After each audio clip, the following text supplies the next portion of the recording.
Men Mingbayev Sabır 2021 жылдын 26 октябрь күнү мен 3 бас шийрим Өзбекстандын Сок районуна өтүп кеткени де.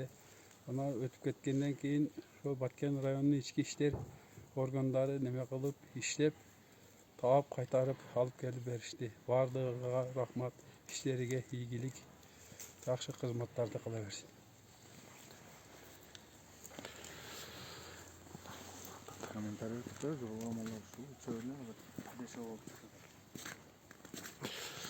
Мына 3 мал жоголуп кеткен эле. Мына азыр уже 2 сыйыр тууп, мына кара сыйыр менен мына ак сыйыр, боз сыйыр тууп, азыр 5 болуп кайтып чыкты. Өзбекстан Республикасынын ички иштер кызматкерлери менен биргеликте сүйлөшүү жүргүзүп алып чыгып Сабыр аканын колуна кайтарып бердик.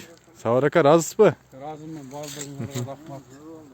Ишиңерге ийгилик, жакшы кызматтарды кылып жүрө бергиле. Элдин кызматы да дайыма.